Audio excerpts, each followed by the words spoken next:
Hi, I'm Max with Customers Chasing You, and in this episode, I'm going to teach you how to increase your response rate on your direct mail.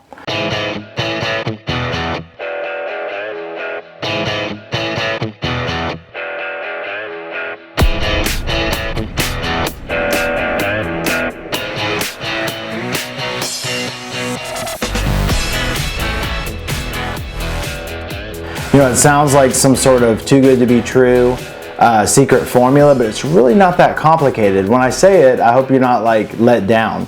But remember, it's not just the idea, it's the execution. And if you've been watching this channel, you know that's what we're all about, is how to take action, how to actually execute, and then make small gains, every day, right? Like if you grow and gain in your personal development 1% a day, that's, 365% growth rate. That's unbelievable. Most companies would, feel awesome just to grow 20 or 30%. So you can definitely do it. But here's kind of the magic sauce that I found is that if you're sending direct mail, a lot of times, you're obviously sending stuff, you're getting a list, you have a message. Sometimes it's just a benefit message. And, if you're sending that mail, here's question number one is what else is your customer receiving, right? Why is it that you chose to send mail to them, and what benefit or value are you truly offering them?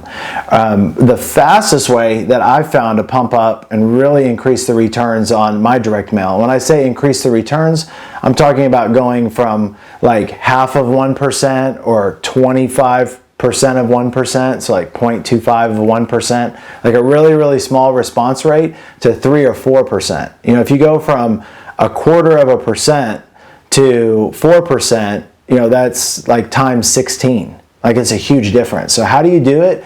Offer them something else in the direct mail.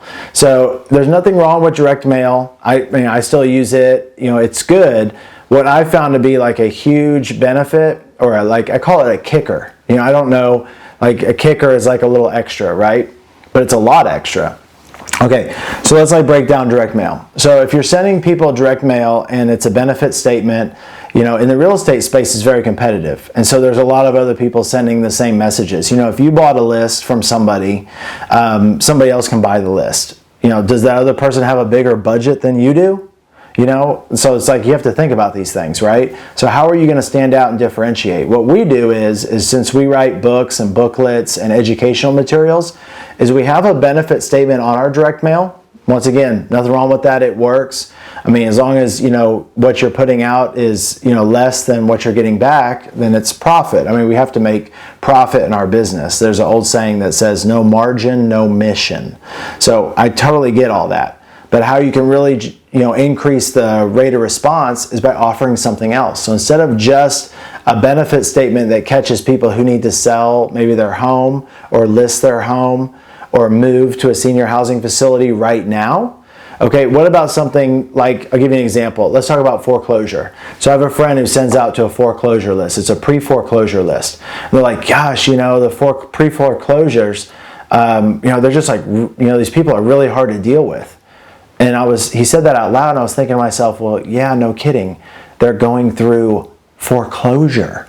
What would you be like? You probably wouldn't be, a little peach blossom when you're calling people up. You're probably getting a lot of letters and you're freaking out and you don't know what to do. So if you want to keep mailing to that list, because I believe in that, those people need help, and they need somebody to help them and serve them, and they have a problem that they need fixed. But add another layer. So here's what I asked them, and they said, look, I go, you know a lot about foreclosure. Do you know how to keep a house out of foreclosure? He's like, yeah, of course. He's a very, very knowledgeable real estate investor. I said, okay, well, why don't you create just a little booklet and call it 13 ways to avoid foreclosure, and offer this as a guide to your audience, to your customers, and just put that on your direct mail and see what happens. And so you see what I'm saying? The ideas are, as far as your imagination can go. So provide the benefit statement, but then think about, okay, what pain is my customer going through right now that's causing this, situation where it makes sense to mail to them because they may need my service. And then not everybody's in panic mode. And if you can educate and help somebody I mean, that's a no-brainer to me. It makes sense. Imagine how they're going to feel about you. Imagine how differently you'll be positioned. When we send out direct mail, we say, these are the 3 ways that you can sell your house, through our company. And if you're not ready to sell, or you just like to do your homework, give us a call. You can go to Amazon and buy our book, Home to Home, the Step-by-Step Senior Housing Guide. Or if you call our office, we'll send you a copy of it for free. That's huge. So what kind of calls do I get about just sell me your house now? The calls aren't too friendly, and they're, few and far between, right? There's sometimes I'll do a direct mail campaign before the book, and I wouldn't get any deals from one campaign. I'm like, man, there's $2,000 or $3,000 down the drain. Can you relate to any of that? Okay, cool. So how you avoid that is you write, you teach, you create something, whether you plug into our book system or somebody else's, or you write your own book. More power to you. But when you put this on there, all of a sudden people are calling, and they're like, okay, he's not just trying to sell stuff. He's not just trying to, prey on me because he knows I'm vulnerable. He's trying to actually educate and help, right? And that's what we do. That's what our licensees do. Here's Dewey in Florida. He's got a great book. He does the same thing. He gives the book out. So it's not just, I want to buy your house. It's, oh, by the way, we wrote this this reference guide, and if you want a copy, let us know. You're getting a customer call. They're friendly. They see you totally differently as somebody who's trying to educate them, not just sell to them. And it allows them to take some time to make a decision. But the whole time that they're making that decision, you're there and you're with them. So if you're not into whether it's a smaller booklet or it's a larger book, that is a huge, huge advantage. And the more physical it can be, the better. I've seen people do ebooks, and I've done ebooks. I'm not saying ebooks are bad, but here's just like a little bonus tip for the time we have left. When you send somebody an ebook, it's competing with their email inbox. And an ebook only provides value if the person consumes it. Okay, so they have to actually read it. And just statistically looking at ebooks and the 1 cent, and it's just not a very big percentage that are open, and not even a very big percentage that are actually read. So what's interesting about a physical book is if I give somebody a physical book, whether it's a booklet or a full book, this is competing with their coffee table.